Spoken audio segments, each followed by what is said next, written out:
Okay, we are going to Danny and Scott now for the very latest on where this storm stands.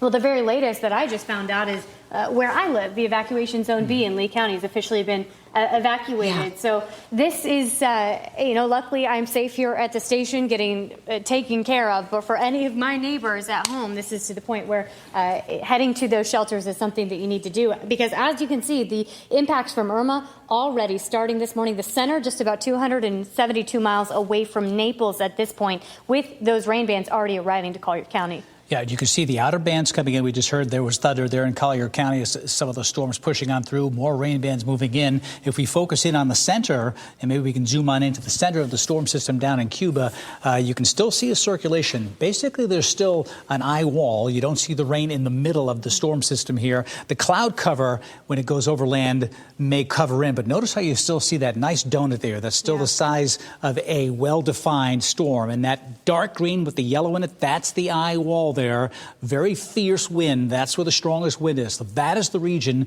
And in the cloud cover, it's called essential dense overcast. There's the eye being pointed out right there in the last frame, but it is over the edge, just scraping the north coast of Cuba, likely causing some massive devastation to Cuba right now. And now it's going to start to take a northward turn, start to turn a little more to the north. You see Key West on the upper left-hand side. That's where the storm system is then expected to loop through and turn to the north. And Danny, anytime we've got a storm, of course, that's turning like this, you wonder, is it going to turn? Is it going to make the turn at that time? Is it going to follow the computer forecast model? Well, here is that computer forecast model. And it's shifted west. The past, I would say day of updates, we keep seeing the trend shifting further and further west. And the latest update, we're looking still 130 mile per hour winds with that turn happening as we head into the rest of today. This means that for Southwest Florida, we are looking at a Category 4 potentially making landfall. That's what we see in Key West as well, expected to happen Sunday around 2 a.m. on Key West. For us, we're looking Sunday 2 p.m. potentially with the core of Irma approaching landfall. We're looking at 150 mile per hour winds is the forecast right now.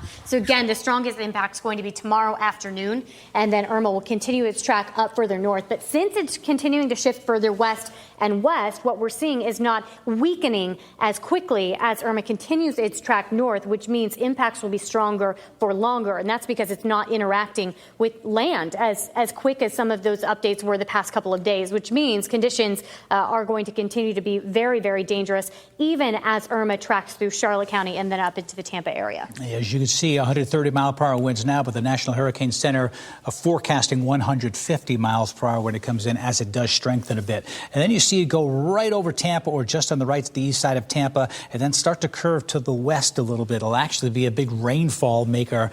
It's likely to stall out in the southeast U.S. You see the tropical storm force winds just shrinking away here, but there'll be a lot of rain. Anytime you see a system curving the opposite way of typical weather goes, it means it's eventually going to stall on out, and that will be the case. So we'll be dealing with a rainmaker in the rest of the southeast. But here in South Florida, it is wind, it is storm surge, and it is rain. And there are the latest wind gusts that we're seeing now. Key West, 40 miles per hour. Already at that tropical storm force. And the timeline here is really important because with the new evacuations issued, again, that B zone through Lee County, that means more people are going to start evacuating. And we need to head to where you're going as soon as possible because being out on the roadways, driving, I should say, is dangerous when you get into the tropical storm force winds. And on your wind forecast, you see Saturday, 9 p.m. So this is tonight. We're already seeing those tropical storm force wind gusts in Collier County, which means you need to be already where you're going to be as those tropical storm force winds approach. It won't be much later in Lee County. You see 9 p.m., 36 mile per hour wind gusts. So this is pretty much a certainty now that we're going to have some massive devastation to parts of South Florida. We're trying to fine-tune the details right now, and the National Hurricane Center is going to be updating their latest track. And since the hurricane has been going along that coast of Cuba and has changed intensity a little bit, we'll get a new update here coming up shortly, and we'll have to see what the trend of that track is. Is it going to move to the west more, or is it going to be staying over the same spot? If it stays over the same spot, that's just more consistent consistency. And we may be able to, if we can here in a bit, there's a spaghetti plot. You may have seen this before, where it shows all the different track forecasts from the National Hurricane Center. We'll try to put that graphic together for you to show what the thinking is, and likely we'll see those all coming together over one spot. So the new track will be coming out shortly. And again, it is so critical. If the storm veers a little bit to the right of this current track, it changes the whole dynamic of the storm surge. But again, planning for the worst right now and hoping for the best is where we're at. Right.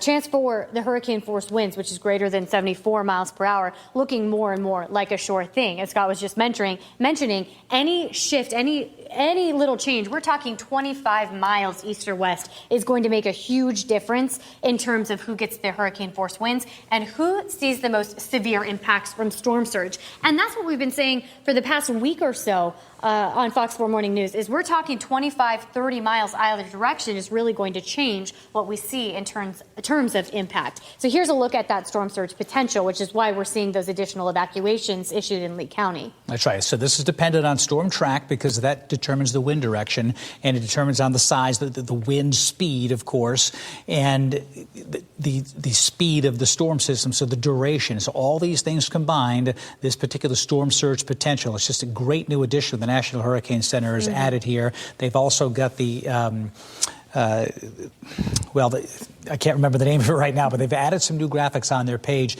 and we're putting them into the computer here. The experimental graphics? The experimental time of those first arrival of tropical storm force winds and hurricane force winds. But you see red like this in southwest Florida.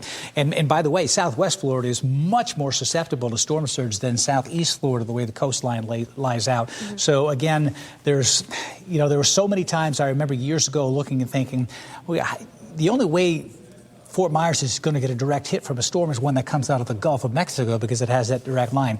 It is so difficult for a hurricane to take this track and not hit major land before coming in to Fort Myers. It's grazing Cuba right now, but the chances a storm coming from Africa to come all the way across the ocean and follow that line and only go over small islands that don't affect the strength of the storm. We are getting that grazing over Cuba right now, but to have a size storm this massive to make a direct hit on Fort Myers is something that hasn't been seen before. So if you are out there and saying, I came through Charlie and it came through Punta Gorda and Andrew.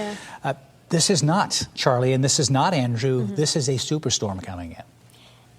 And the threat is also growing across the board in terms of each individual impact that we're looking at with that shift further and further west. And you're right, for the tropical waves emerging off the coast of Africa to happen to land right here in southwest Florida, it's one of those things that really is worst case scenario. And unfortunately, we're starting to see that play out in some of these forecasts. We're looking at, in terms of rainfall, anywhere from 10 to 12, 13 inches across southwest Florida as we head between now and Tuesday. And remember, this is on already saturated ground. It is our rainy season, and any afternoon thunderstorm moving through quickly already causes ponding on roadways. So when we're looking at rain totals anywhere between 8 and 11, right now I see 8.5 in Fort Myers, 11 inches in Naples, that is going to cause flooding. And then on top of the storm surge threat that we're seeing through coastal Charlotte, Lee, and Collier counties. That's right.